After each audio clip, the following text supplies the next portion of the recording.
football miracle. They have blown their rivals away. They have blown us all away, in truth. Premier League champions 2016, the amazing Leicester City!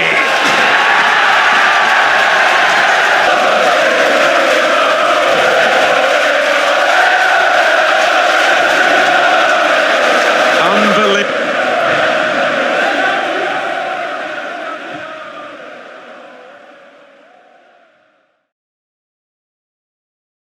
And it has finished. And their fate is confirmed. From champions to championship in 7 years, Leicester are relegated. Their meteoric rise now counterbalanced by a chastening fall from grace. The ultimate price paid by a set of players who will feel that it really shouldn't have come to this.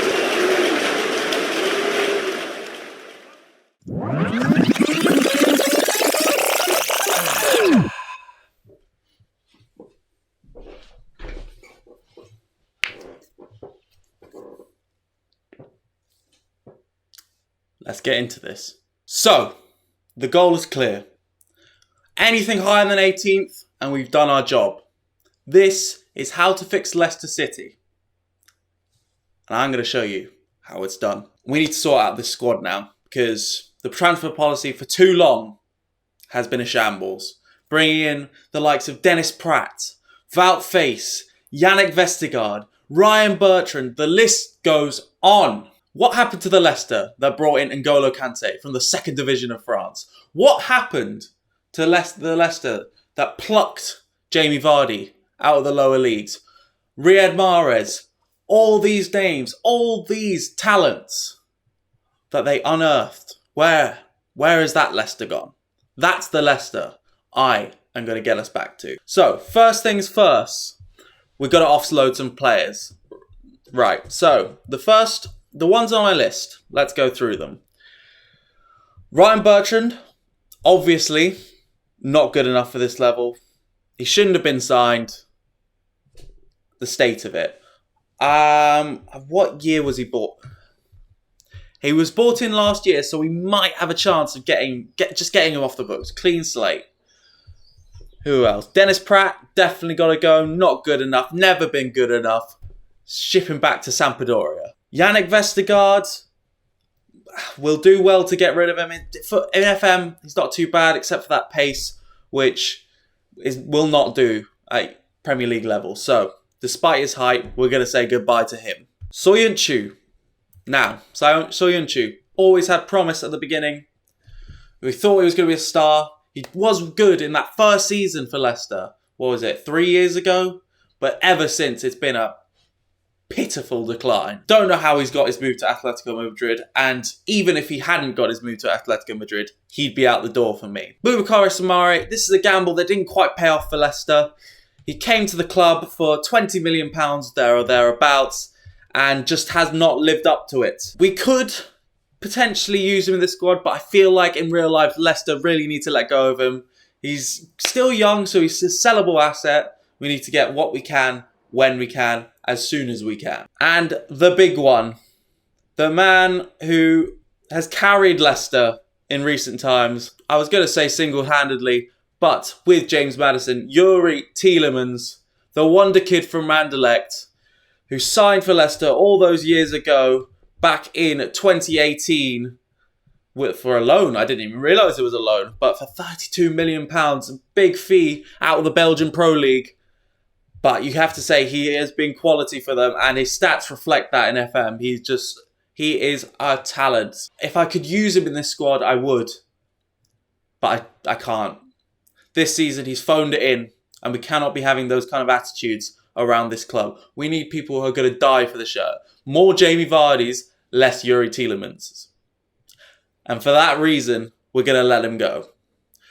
We've already got a bid for him. From Brighton, I believe. Yes, Brighton. He's not too keen on the idea, but I'm going to accept it. 30 million, a decent amount, considering he's out of contract in the summer.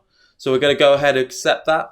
While we're on the transfer screen, we also got 2 offers for Soyuncu, but as there's the 2 offers, we're going to try and drum up a bidding war. So I've offered them out for 12 million. We'll see where we go. If we can push it a bit more, a bit close to 15, I'll be much happier. So going back to the tactics screen, I think we can see our main problem position. Our defensive midfielder, Wilfred Ndidi, who I wanted for my club, Manchester United, all those years ago, this season has been one to forget for Wilfred Ndidi. I don't know what's happened. His mixture of being played out of position. I've seen him filling it at centre-back, which is not ideal. I don't know where it's gone wrong for him. He's still going to be part of this team, and I think I can turn it around for him. However, I'm not going to guarantee that he gets a starting space in this squad. So we're going to look for a defensive midfielder, / we're going to look for some backing in the centre mid to replace the Yuri Tielemans sized hole. Centre back, Johnny Evans, too old, 34. He'll stay around as a squad player, good leader, but cannot be starting for us. And finally, a goalkeeper. What the owners thought letting Kasper Schmeichel go, who granted was a bit ropey last season, and sticking with Danny Ward and Iverson, 2 third-choice goalkeepers for any Premier League team, allowing them to battle it out for the first team spot is shocking. It should never have been allowed. It will never happen again. We do have some other good, decent options. We're not going to say good. Tete, unproven, looked good on his debut, I remember, but haven't seen much of him since. So he's definitely going to be sticking around. Obviously, he's on loan, so we're not going to get rid of him. Luke Thomas, young left back, he's got some promise. He might fill in for Justin. I've not decided. I'm a bit in between the two at the moment, but he's got decent crossing, so definitely something to consider.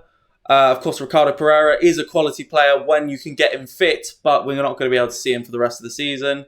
Jamie Vardy's going to stay on the bench, and apart from that, there's no guarantees. Obviously, Wilfred Ndidi, who I mentioned as well, but as I said, no guarantees. None of these players are safe from the chop. So I've just had a brief look through with put some names on the shortlist that I think might be really crucial for our success this season. First, starting at goalkeepers, Alban Lafont, very good young French goalkeeper. He's been good for a long time now. He's been playing lots of first-team football for Nantes. As you can see, he's had a short spell at Fiorentina as well. But yeah, I think he's a really solid option. He's got good stats, young for a goalkeeper, good reflexes, all-round, an achievable option, not too expensive as well. That's the thing. We don't have too much money, so we're going to have to pinch pennies where we can. And I think Lafont, for the price range, could be a really good choice. Alternatively, we have this guy called Vicario, who's a bit older, not quite as good, but he's still around the same level. He'd be much cheaper. So these are the two I'm weighing up. I'm not set on either of them yet, and we'll have a look for others. But I feel like the goalkeeper market is a bit shallow at the moment, especially for a lower price. As for centre-backs, we have a lot of options, a lot of quality options. Whether they'll all decide to join us is another thing. Ndicka would be ideal.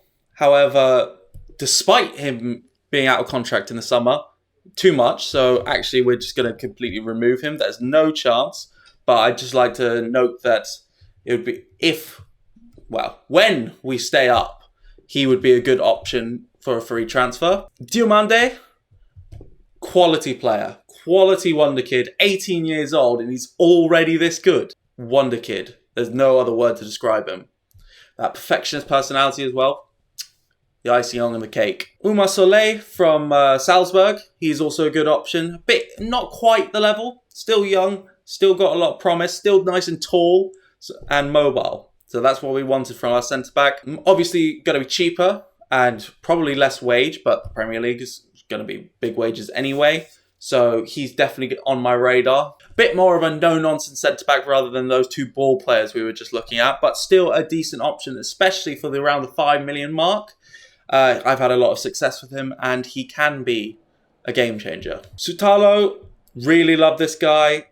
I think he ticks all the boxes of Oumar Soleil and Diomande. Obviously, I'd prefer Diomande because of the age and the potential. However, he's a good in the middle between Soleil and Diomande, I feel like, in terms of ability and price range. And finally, the most unrealistic, Well, I feel like Leicester could be... It's a very punchy signing, but I feel like Leicester could be going for it in real life had they not been relegated. Antonio Silva from Benfica. Very young, bags of potential, similar to Diomande, but getting him out of a title-winning Benfica side, not going to be easy. And finally, let's just go in. I've only got a couple centre mids. First, we're going to go with Enzo Lefebvre, diminutive midfielder, but don't get me wrong, he is still good enough for the Prem, despite his lack of strength and physicality. Really good passer, got some decent corners and set piece taking. Yeah, an all-round package, great vision, great teamwork, good for a deep-lying playmaker role, potentially. Now, the price, once again, very reasonable, 7 to 10 million. He's definitely on my list. Branko van den Boomen now. Another really cheap option, but I feel like he's got to be the bargain of the bunch. He's the kind of player that Leicester would have looked at in the past. Not necessarily young, but neither was Mahrez wasn't too young when he came and joined. Coming from the French league, great set piece taking, even better than Lefebvre. Great playmaking ability, not quite as good defensively maybe, but we don't mind that. We don't mind that. It doesn't have to be. We can have an Ndidi who can make up for the tackling ability in the very least. Yeah, really good all-rounder apart from that, and I think he would be a quality option for merely £3 million. Let's say that's the max. Yeah, he'd be a great shout. And finally, the punchiest signing of them all, Khéphren Thuram, brother of Marcus Thuram of Mönchengladbach fame. He would be an unbelievable signing. Got bags of potential, able to sit back and cover the defence while also bursting forward with that dribbling ability and physicality. He would be my ideal choice.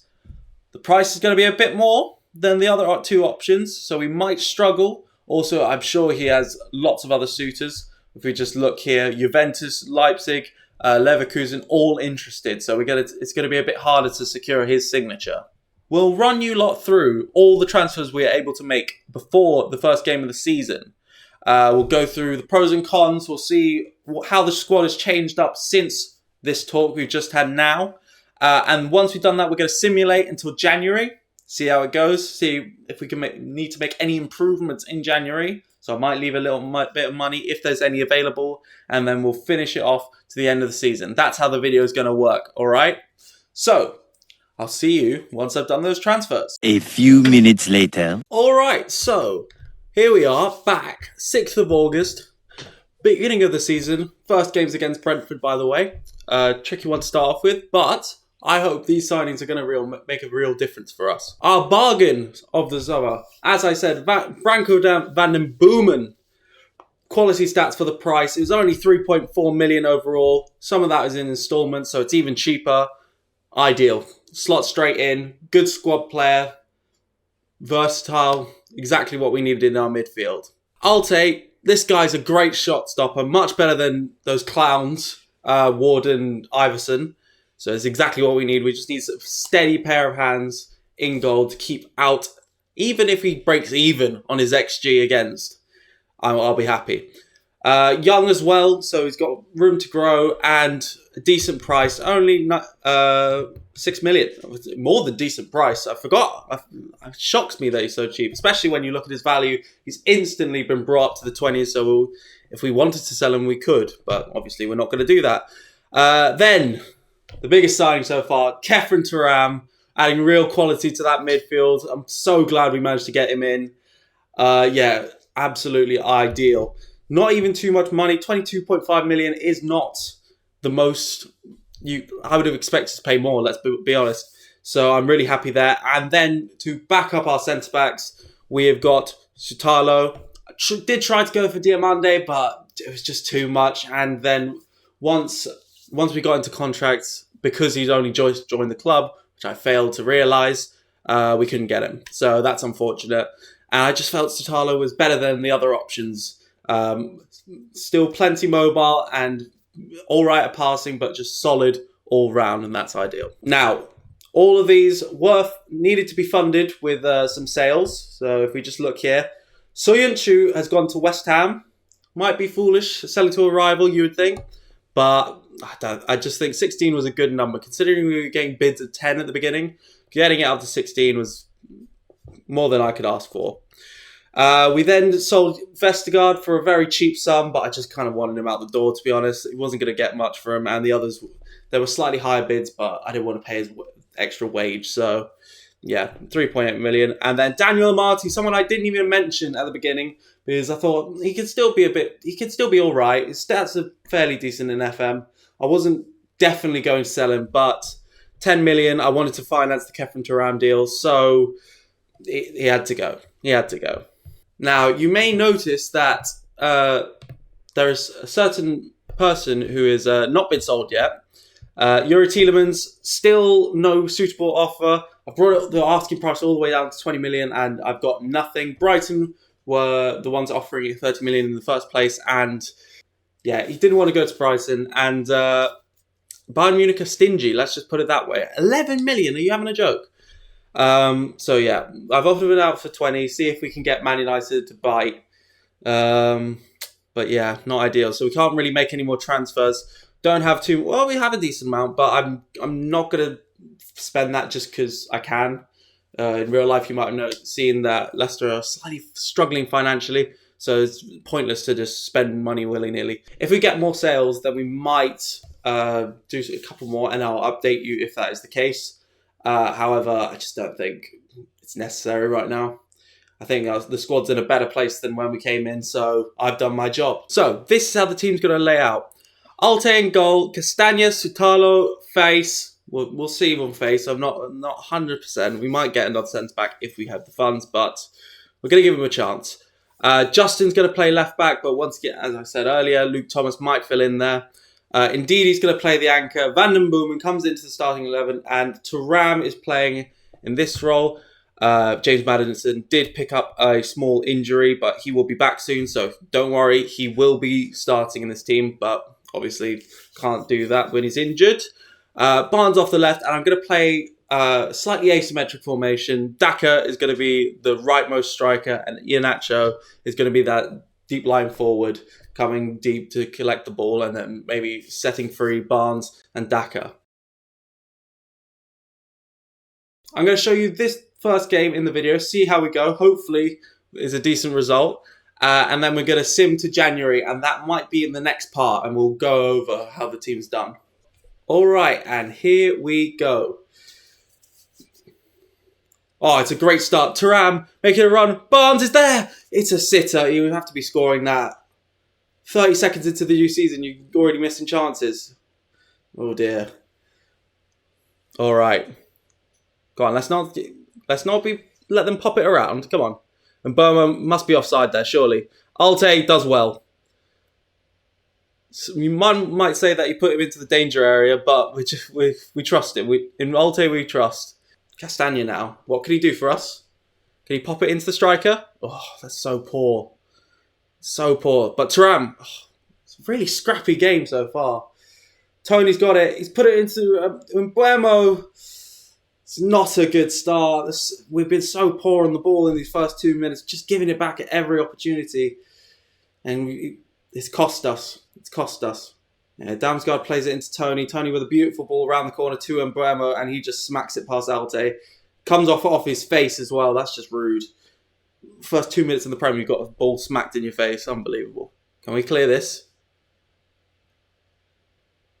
Oh, what a save. Thank God. I just saw nightmare images of that going top corner. Let's get rid of this now, lads. Come on. It's a fairly even game so far, so I'm not too worried. Brentford, of course, a tricky side to beat, though all the pressure seems to be coming from them at the moment. Van den Boomen, can he get it under control? No, he can't. All he can do is header it on. Ruslan Sutalo does well there. But once again, we just got no real quality to hold it in the midfield.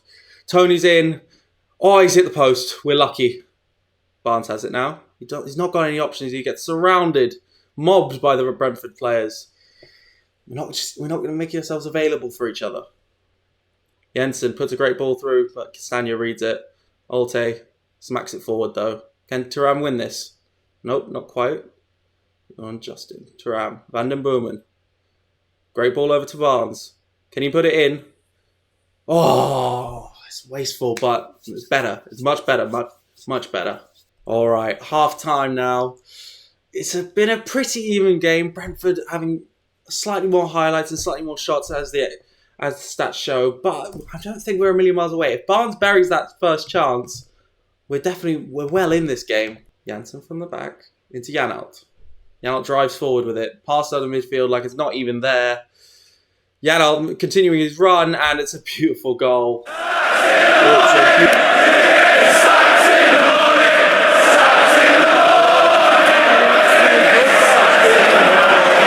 Beautiful goal from Janelt, who made it all by himself. So poor. The first minutes of the first half and the first minute of the second half, we've switched off. Let Janelt do what he please.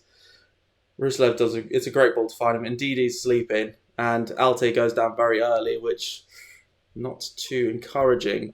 One might say I'm panicking, but we're not going to admit to that. You might notice something's changed. Much needed trim.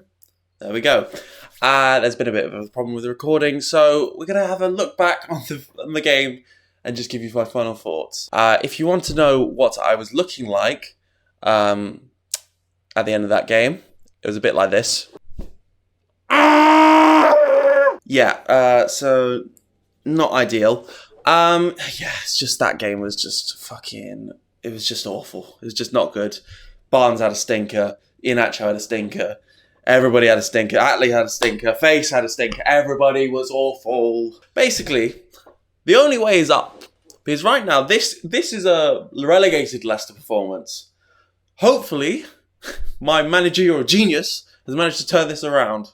So let's have a look, why don't we? So, not the worst. I bet you expected worse than this. 10th in the league is fine. It's a bit mediocre, but it's fine. You would have hoped that my managerial genius would have kicked in a bit more on this. But 5 points off Europe, can't complain. Well away from relegation, of course. Well, I say well away. 6 points, a good enough gap. It's not going to be a problem. No way we're dropping down to Fulham and weirdly Brighton. But yeah, it's been not a great season, especially for the individual statistics of the team. Like, if you just look there, Patson Daka is our top scorer with 5 goals. It's a bit embarrassing. Not much. Even Maddison, 8 goal contributions. You'd expect more for a £60 million player, supposedly. Barnes, 7. Fine. Not great. Please, Bayern Munich, who want him right now, come in and buy him. That would be ideal. None of the signings have done much. No goal contribution for Thuram. But I still believe in him. He's still good. He looks good. He's got a lot of value. So let's not write him off just yet. Atle or Alte. 29 conceded 26 in the Prem in 18 games. Not great. But Sitola's clearly got a bit of, the 6.6 average rating. Got a lot of value though, so somebody's seeing something, I suppose. But in the next part, yes, unfortunately for you lot, it's going to be a second part. We are going to go dip into the transfer market. I've already made a cheeky offer. Here's a little sneak peek. Luis Muriel, I'm looking to bring him in, and we need a killer up top, and we just currently do not have any killers. Luis Muriel can be that killer for us. He's not playing too many games at Atlanta, so hopefully he's unhappy, which means he's going to want to move to Leicestershire. All right, that's going to be the end now. Hope you enjoy this kind of content. There will be some more coming soon. I'll leave you to guess what team is coming next. Thank you very much for watching, and see ya.